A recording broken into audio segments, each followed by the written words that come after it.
Ici Europe 16h-18h sur Europe 1. Stéphane Bern et Mathieu Noël.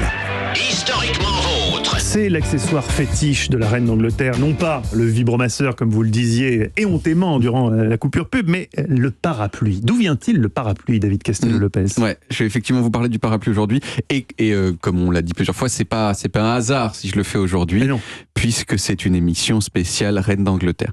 Alors vous le savez, ma deuxième chose préférée dans la vie après les histoires avec des nazis, ce sont les chiffres. J'adore les chiffres, j'adore détruire les intuitions des gens, leurs sentiments, leurs impressions, toutes ces façons bancales qu'ils ont de chercher la vérité avec la sécheresse d'une série de chiffres implacables dans leur visage. Et d'ailleurs, il n'y a même pas besoin qu'ils soient implacables, les chiffres. Il suffit qu'ils soient un peu moins placables que les histoires vaporeuses des gens pour que ce soit, à mon sens, un devoir moral de les suivre. Et donc, j'ai d'abord décidé de répondre à la question, est-ce que le Royaume-Uni est un pays où il pleut davantage que la France ? Et la réponse est oui, voilà. Il y a des fois où l'intuition des gens est bonne, c'est pas de ma faute, c'est comme ça. Il y a quand même des petites précisions à donner là-dessus. À Londres, par exemple, il ne pleut pas plus souvent qu'à Paris. 111 jours de pluie par an à Londres. 111 jours de pluie par an à Londres, 113 à Paris. Il pleut un tout petit peu plus en quantité, mais pas beaucoup plus. 690 mm à Londres, 640 à Paris.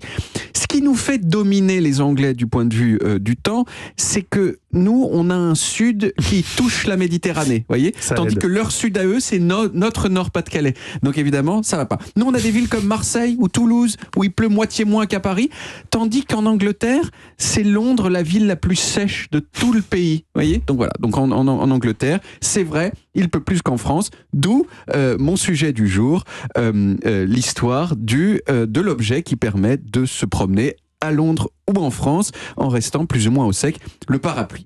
Les origines du parapluie, elles sont à chercher, bien sûr, du côté de l'ombrelle, qui d'ailleurs en anglais a donné umbrella, qui veut dire parapluie.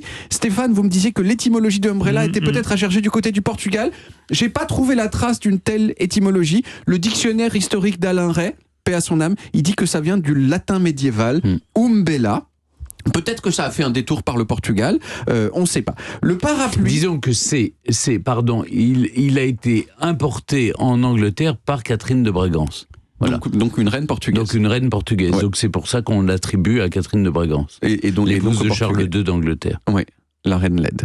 Le parapluie, c'est guère quand on y pense qu'une ombrelle moins bien. Enfin, mieux, je veux dire, dans le sens où non mais c'est vrai, dans le sens où un parapluie peut être utilisé comme une ombrelle, tandis que le contraire n'est pas vrai. Est-ce qu'un parapluie, vous avez déjà utilisé un parapluie comme une ombrelle ? Il doit faire trop chaud dessous. Ça se voit partout en Asie, En Asie, bien sûr. Ils ont tous des parapluies. Là où il y a de la mousson, ça fait tout. Ah oui, exactement. Ça fait la pluie, ça fait le soleil. Et donc, logiquement, l'ombrelle est plus ancienne que le parapluie. Elle date à peu près des débuts de l'histoire. Dans plein d'endroits à la fois. En Égypte, en Mésopotamie, en Chine, c'est né de façon disjointe, ce qui tend à montrer que c'est un objet dont la conception doit être assez intuitive. Les premiers qui se sont dit et tiens, si on rendait nos ombrelles waterproof, ce sont probablement les Chinois, il y a 3000 ans. Ils ont utilisé de l'huile et de la laque sur leur toile. Et franchement, la vérité, c'est que le parapluie n'a pas massivement changé depuis cette époque-là. Les améliorations qu'il a subies, elles sont assez minimes, elles sont de deux ordres. On a inventé des matériaux de plus en plus légers, de plus en plus imperméables. Et deux, on a inventé des systèmes mécaniques de plus en plus ingénieux pour plier et déplier le parapluie. Notamment les manches télescopiques en 1928 et l'ouverture automatique dont j'ai vu dans des sources pas très sûres qu'elle datait de 1912. Donc c'est une date sur laquelle je ne parierai pas, en tout cas 20e siècle. Et tout ça maintenant, ça donne envie de savoir quel est le futur de cet objet qui est resté à peu près le même depuis 3000 ans. Avec le réchauffement climatique, on n'en aura plus besoin. Bon, je pense qu'il pleuvra encore. Il y a de plus en plus de tempêtes et voilà, de plus en plus voilà, vous voyez. Non, c'est vrai. Le parapluie anti-tempête, celui qui ne se retourne pas. Figurez-vous que chaque année, il y a des centaines de brevets qui sont déposés avec des propositions d'amélioration du parapluie. Et celui qui a eu le plus de succès ces dernières années, c'est celui-ci, conçu par des étudiants en design hollandais. Pour ceux qui écoutent encore la radio au lieu de la regarder, je décris.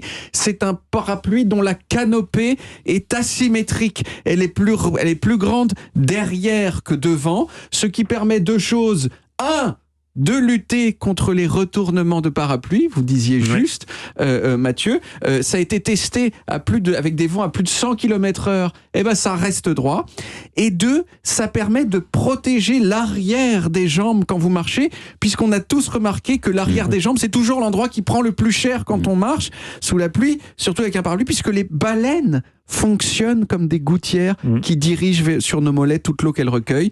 Donc voilà, quel est le futur du parapluie. C'est ingénieux, ça, on a mis tant de temps pour l'inventer. Eh bien oui, vous voyez, 3000 ans. Mais on règle toujours pas le problème de deux personnes qui n'ont pas la même taille et qui partagent un parapluie. Ça, c'est un double parapluie. Non, ça c'est pas.